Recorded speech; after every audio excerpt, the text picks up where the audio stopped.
Selesai. Oke, baik. Karena kemarin kita sudah masuk dalam materi perubahan lingkungan, hari ini kita masuk pada materi pencemaran lingkungan. Jadi tujuan pembelajaran kita pada hari ini itu yang pertama ada dua ya. Tujuan pembelajaran kita yang pertama itu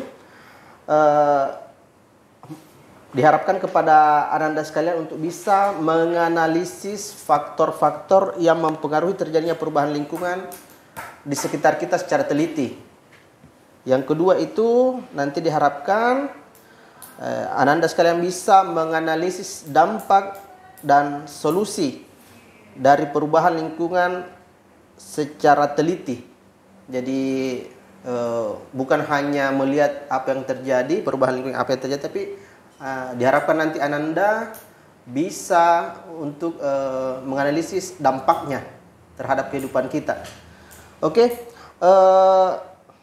kalau pada pencemaran lingkungan ini itu kita masuk pada pencemaran lingkungan, itu pencemaran lingkungan terbagi atas 3. Yang pertama ada pencemaran air, ada pencemaran tanah, dan pencemaran udara. Ini yang akan kita bahas sebentar. Sebelumnya saya ingin bertanya kepada Ananda, kira-kira apa yang terjadi kalau misalnya oksigen di lingkungan kita menipis atau karbon dioksida terlalu banyak?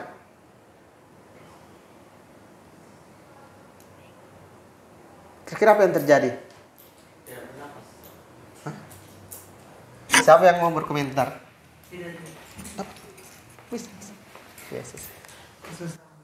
Iya, silakan. Jadi ketika ada apa tadi? Oksigen atau terlalu banyak karbon dioksida, terlalu banyak karbon dioksida, mungkin akan terjadinya kesulitan bernafas. Oke. Baik.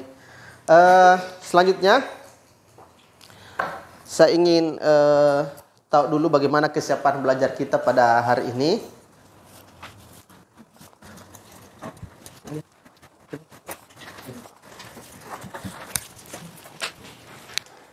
Jadi tolong diperhatikan baik-baik lembarannya di situ. Pertanyaannya sederhana di situ. Kira-kira di nomor berapakah Anda yang paling cocok dengan itu? Di sekarang. Tolong ditulis namanya di situ. Tolong ditulis namanya.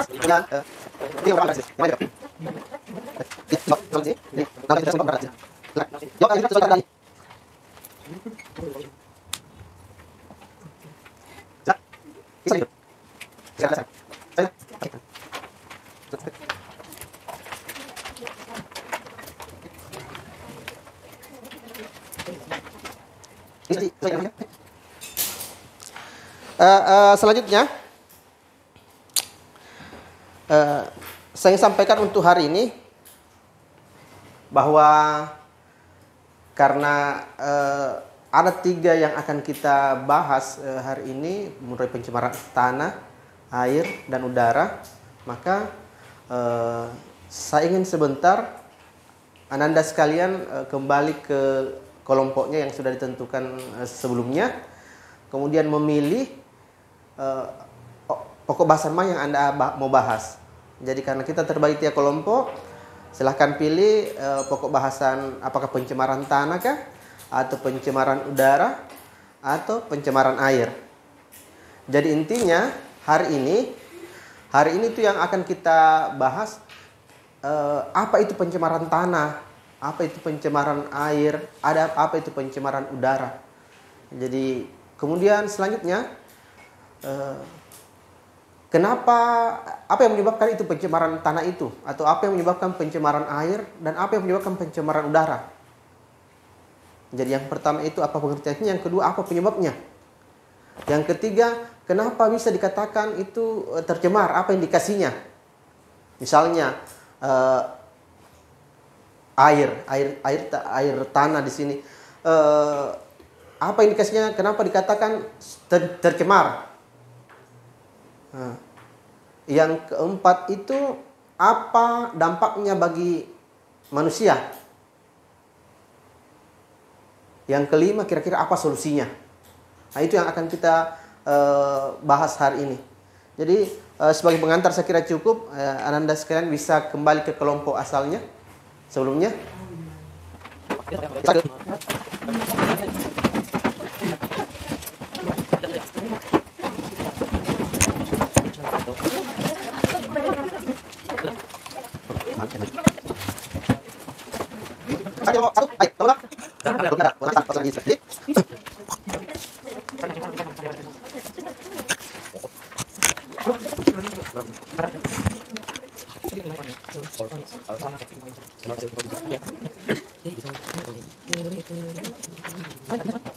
Arti polusi udara. Ya, untuk menunjang pembelajaran Ananda sekalian, bisa dilihat itu yang kemarin bahan ajarnya halaman 25.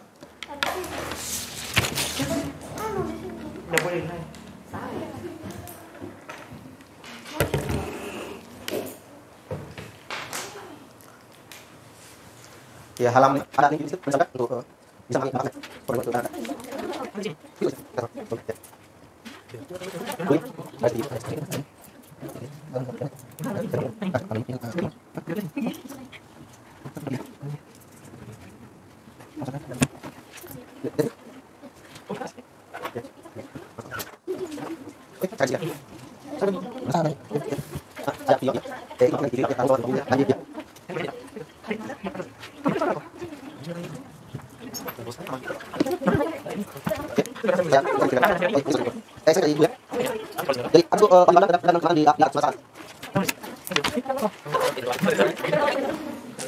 Banjir bandang terjang 6 kecamatan di Lahan, Sumatera Selatan.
Oke, karena temannya sudah ada yang siap, kelompok 1, sambil selesaikan yang lain dan bisa juga diperhatikan. Silakan kelompok 1 bisa presentasikan hasilnya.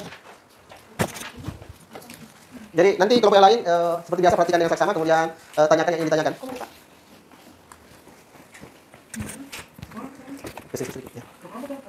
Per kelompoknya.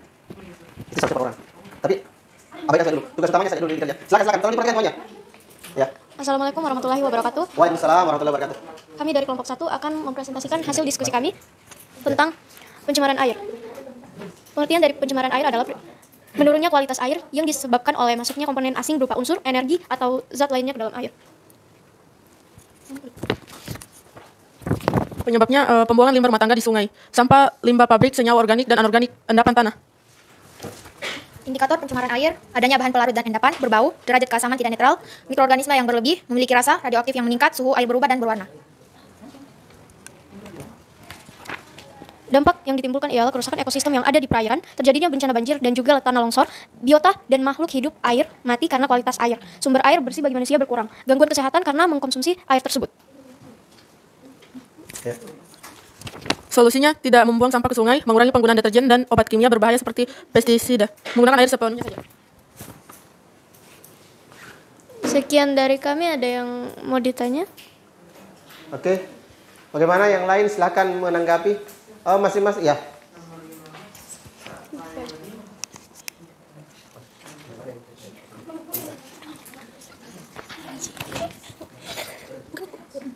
Ya.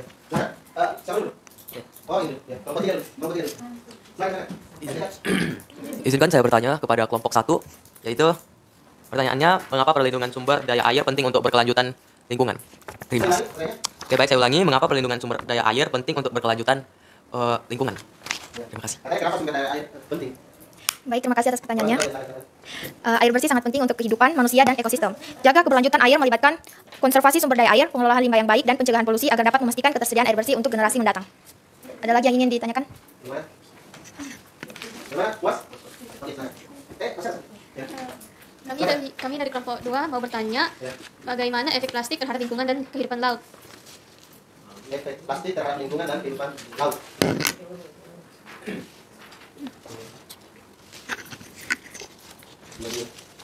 Sar, boleh kasih kami waktu buat mencari jawaban? Boleh, silakan.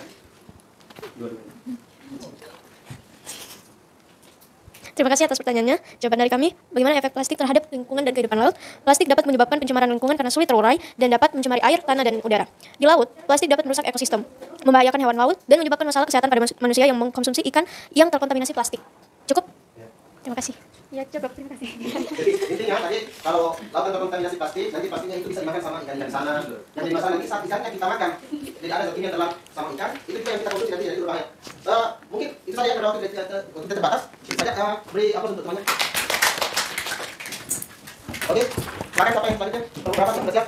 Kalau mungkin sudah siap. Oke, silakan kelompok 3. Sar, izin untuk lewat. Silakan.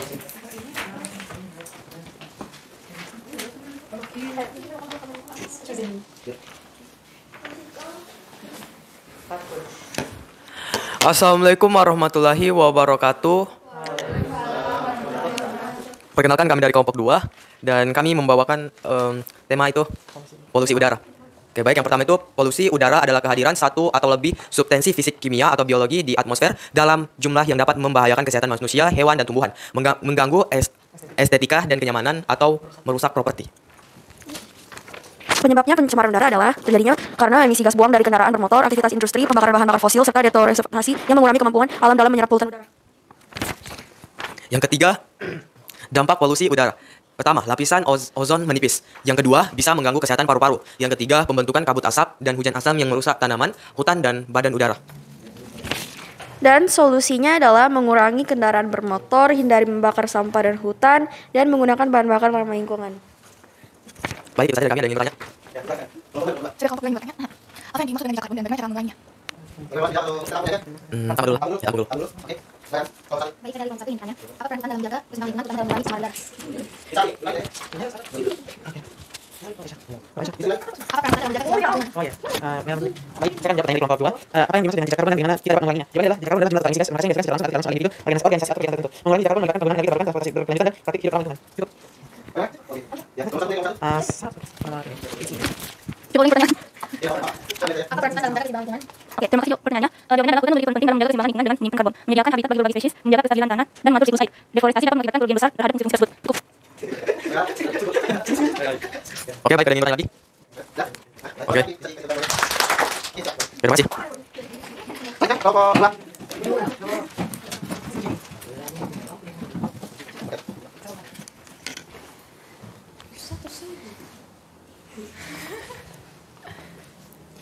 Assalamualaikum warahmatullahi wabarakatuh. Kami dari kelompok 2 akan mempresentasikan tentang pencemaran tanah. Jadi pencemaran tanah adalah keadaan di mana bahan kimia buatan manusia masuk dan merubah lingkungan tanah alami. Penyebab itu disebabkan karena adanya polutan atau kontaminan yang mencemari tanah. Indikasi pencemaran tanah itu kehilangan kesuburan, kesamaan pH tanah tidak seimbang, bau busuk, tanah kering, dan adanya kandungan logam berat dan sampah anorganik pada tanah. Dampaknya itu antara lain mematikan organisme di dalam tanah dan mengganggu parasitas dan kesuburan tanah. Solusi dari masalah di atas antara lain: 1. Remediasi. Remediasi adalah kegiatan untuk membersihkan permukaan tanah yang tercemar. 2. Bioremediasi adalah proses pembersihan pencemaran tanah dengan menggunakan mikroorganisme atau mikroorganisme seperti jamur, bakteri, dan lain sebagainya. Sekian dari kelompok kami. Apakah ada pertanyaan? Gimana? Ada yang ditanyakan silakan. Kelompok berapa?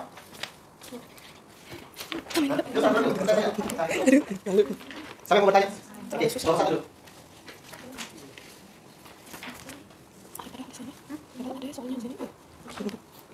Terima kasih atas kesempatannya. Pertanyaan kami dari kelompok 1 yaitu apa peran tumbuhan dalam mengurangi dampak perubahan iklim? Peran tumbuhan dalam mengurangi perbaiki. Iya, ditampung aja dulu. Oh, tampung ya. Pakai tampung dulu. Selanjutnya, kelompok 3 siapa yang mau bertanya? Kami dari kelompok 3 ingin bertanya, apa yang bisa kita lakukan untuk mengurangi dampak buruk perubahan lingkungan?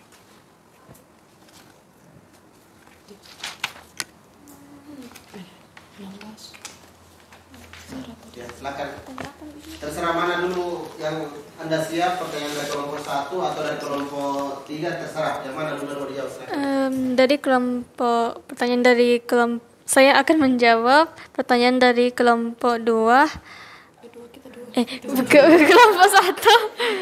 Kelompok berapa? Kelompok 1 atau 3? Kelompok 1, apa peran tumbuhan dalam mengurangi dampak perubahan iklim?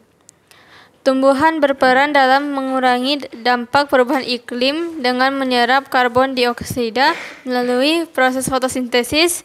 Pohon-pohon dan vegetasi lainnya juga membantu menciptakan bayangan, mengurangi suhu, dan menyediakan habitat untuk berbagai makhluk hidup. Apakah sudah puas dengan jawabannya? Jadi itu tumbuhan. Jadi polusi berupa karbon dioksida yang banyak itu diserap oleh tumbuhan, kemudian diolah lewat fotosintesis menjadi oksigen. Jadi polusi udara itu semakin banyak tumbuhan, polusi udaranya akan semakin berkurang. Makanya kenapa kalau kita dari sini biasa di musim kemarau gerah sekali panas, nanti saat kita jalan-jalan ke Malino terasa sejuk. Selain karena faktor tekanan udaranya yang berbeda karena dia pada ketinggian tertentu, tapi karena juga berbeda jumlah tumbuhan yang ada di sana. Jadi karena masih banyak sekali tanaman yang di sana, maka wajar kalau dia terasa lebih sejuk. Nah itu tadi juga maksudnya. Bagaimana? Oke, yang soal selanjutnya. Oke, terima kasih atas pertanyaan dari kelompok 3. Saya akan menjawabnya. Apa yang bisa kita lakukan untuk mengurangi dampak buruk perubahan lingkungan? Beberapa tindakan yang dapat diambil melibatkan penggunaan energi terbarukan, mengurangi penggunaan bahan-bahan sekali pakai, daur ulang, menanam pohon, dan mendukung kebijakan lingkungan. Kesadaran dan tindakan bersama dapat membantu meminimalkan dampak negatif. Apakah cukup dari kelompok 3? Gimana? Oke. Ya, tutup. Ya. Oke, sekian dan terima kasih. Assalamualaikum warahmatullahi wabarakatuh. Beli tentang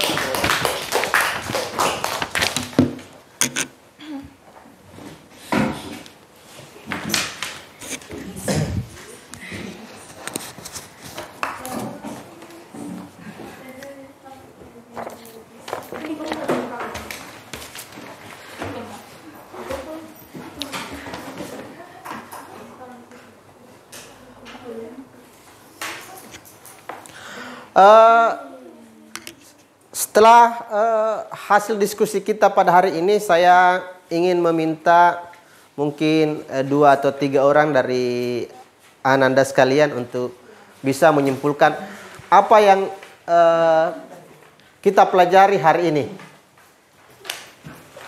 Silakan. Pakai mic. Silakan. Tolong yang lain tolong diperhatikan. Ya. Oke, kami dari kelompok 3 akan menyimpulkan salah satu pembelajaran hari ini. Ya. Jadi yang saya simpulkan itu pemahaman tentang perubahan lingkungan. Jadi perubahan lingkungan itu melibatkan perubahan dalam ekosistem atau lingkungan alamiah yang dapat memengaruhi organisme yang tinggal di dalamnya. Perubahan lingkungan dapat bersifat fisik seperti perubahan suhu atau curah hujan. dan biologis seperti perubahan dalam populasi hewan atau tumbuhan. Terima kasih. Oke, ada yang lain yang mau menyimpulkan yang lain atau seirama dengan itu?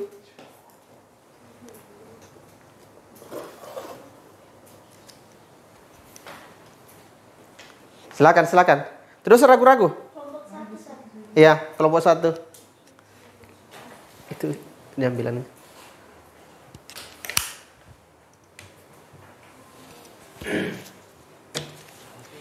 Dampak perubahan lingkungan yang dapat kita rasakan saat ini yaitu pemanasan global, perubahan pola cuaca, dan fenomena iklim ekstrim yang merupakan dampak dari perubahan lingkungan yang memengaruhi kehidupan manusia dan ekosistem laut, hutan, dan sungai.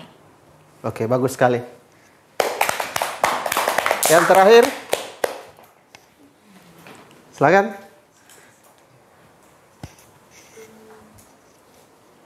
Jadi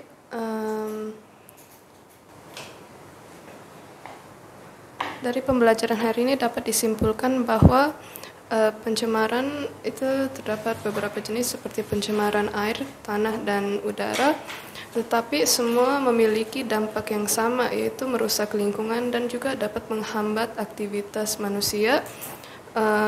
Maka dari itu kita membutuhkan kesadaran dan tindakan bersama untuk membantu meminimalkan dampak negatifnya. Mantap sekali, bagus sekali. Oke, saya kira kesimpulannya sudah sangat bagus, semua mengena dan sangat relevan dengan materi kita pada hari ini. Yang terakhir, ada tugas mandirinya, ada LKPD-nya. Tulis.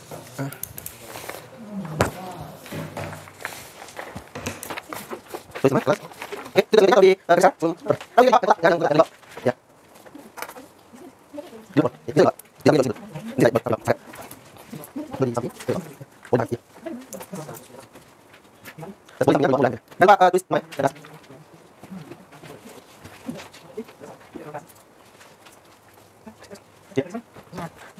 Ya, lanjut satu fungsi.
Oke.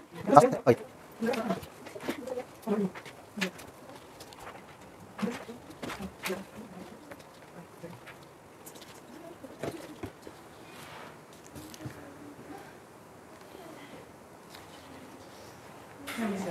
Oke? Ya, oke ya. Semua sudah lengkap semua? Tugas-tugasnya sudah lengkap semua?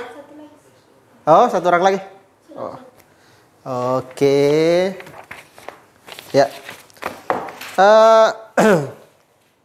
Saya kira pertemuan kita pada hari ini saya rasa cukup.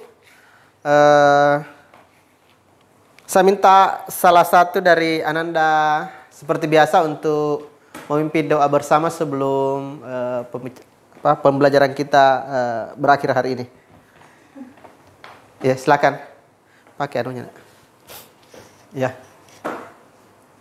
Baiklah teman-teman, sebelum kita mengakhiri pembelajaran hari ini, mari kita berdoa sesudah belajar. Berdoa dimulai.